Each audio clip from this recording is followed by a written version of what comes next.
The 5 benefits of events. What is the benefit of hosting an event?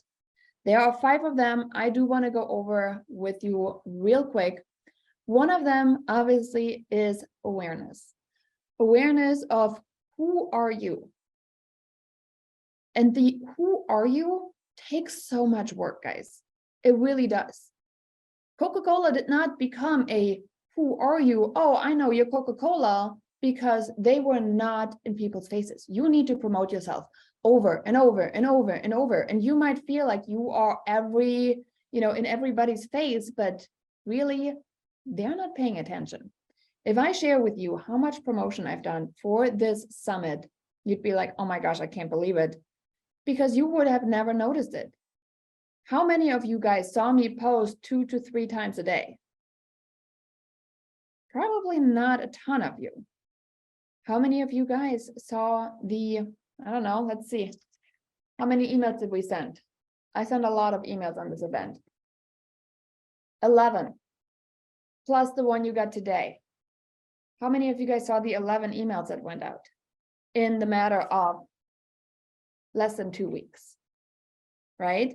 The attention that we are getting from people is a fraction of what you're putting out there. So don't be afraid to really continue on with the journey there. So we got the who are you? You're going to become a household name. That's the awareness. This is where we want to get to. We want people to say like, oh, it's Janine. Oh, it's Janine. I just drove my tiny little red car through the neighborhood that I farm, and I had people wave at me because they recognized my car. Like, that is kind of cool. Okay.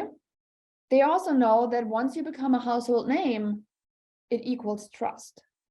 And that's the part where farming gets really fun, because not only do you start having success with all the marketing, you have compounding success because of becoming a household name.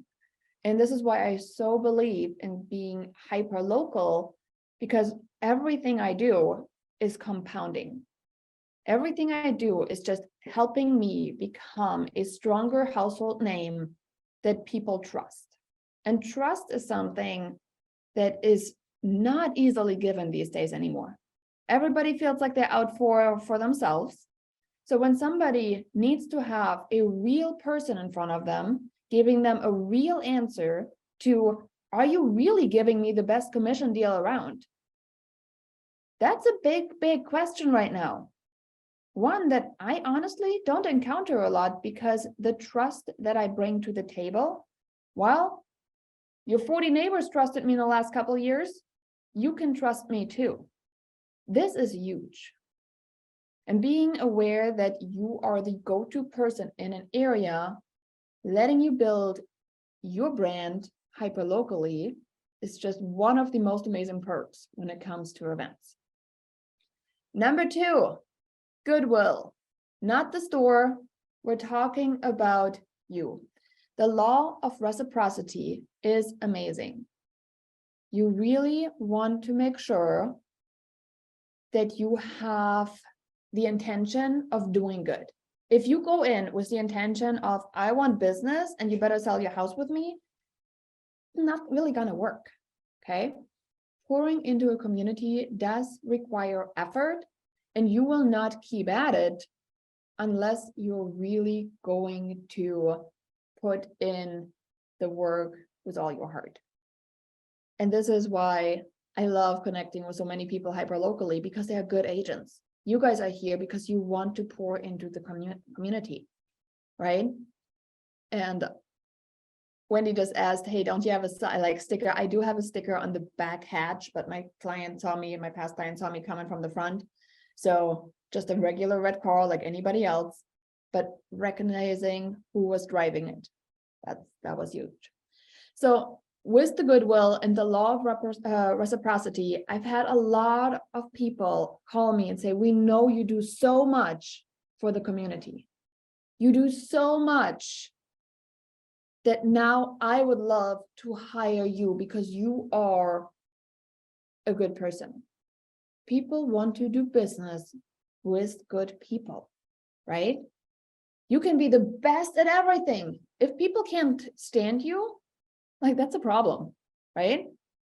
So putting yourself out there and showcasing that you are there for the good of the community to better the neighborhoods, it will lead to the law of reciprocity, and they will come to you for more business opportunities. Network. Yes, your network is your net worth. Anybody heard that statement before? Yes, it's one of these super cheesy statements, but it's so true. The bigger your network, the more connections you are making, the more opportunity. And at a certain point, the world gets really, really small. You're like, oh, did you talk to this person? You should know her. Expanding your network in your neighborhood is huge. This is where you can create an army of people that are bringing you opportunities. And with events, again, you're expanding your network. You can say, hey, bring a friend along. And all of a sudden you have an introduction to a friend that you've never known before. Not only do we look at our network based on our neighbors, but you also look at the network based on your vendor partners. Your vendor partners know a lot of people. They probably also know a lot of agents. But really seeing, okay, where are the opportunities? If I referred 3 more jobs to my electrician, at a certain point, I'd be like, man, all those jobs I'm giving you, I'm actually about to host this event. Why don't you come, and why don't you also bring a bunch of your family members? Expand that network, not just with job opportunities, but also with letting them create memories inside your events.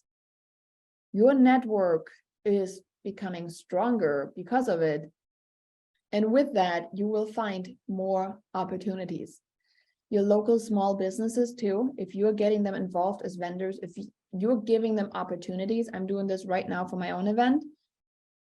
I am letting them have an opportunity, creating that network with them. And I've already had one of them reach out and say like, hey, I'm actually looking to move.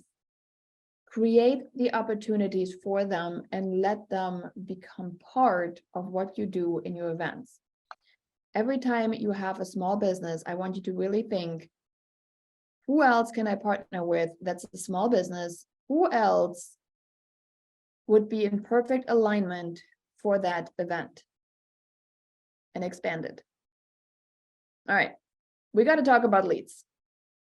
Neighborhood events are amazing to do leads or to get leads that are hyper local. I don't have to go out and pay for leads. I want to make sure that when I host an event, I have a registration, I have a sign up, I have a claim something, right? And we'll talk all about these opportunities later.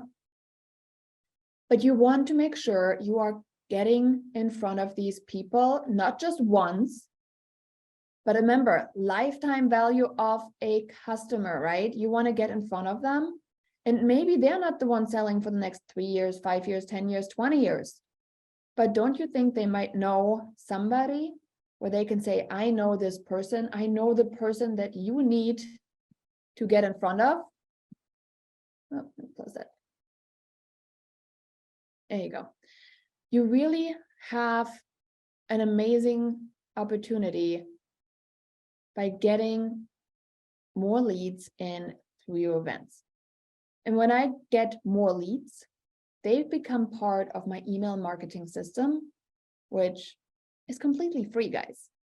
So I don't care what the market does because my lead follow-up does not require an ISA to keep dialing them. I train my leads to say, hey, you want to hear from me in regards to these events because these events make this area worth living in. So they're going to open up my emails because they never know what it holds. It might be something that benefits them and their life. And I start building a relationship this way. Number 5, research. Yes, events are, oh my gosh, so good for research. Once you have a certain ideal person identified that you are hosting that signature event for, and we'll talk about that more later on too, what that is. But you really want to understand, who is the person living in your community? It's kind of like the study of people. You want to listen more than talk. I know sometimes a problem for some of us. You want to identify the issues and help be a solution. So when it comes to research, really listening, what are they struggling with? What do they want to see? This is how the slowdown campaign came together for my own neighborhood. They were tired of people speeding. So while a sign is not necessarily the best possible, way, a patrol would probably be better. But you have to really see what is it that they are needing and then provide the solution. Once you start hosting events, people see you over and over. They also have a certain trust factor.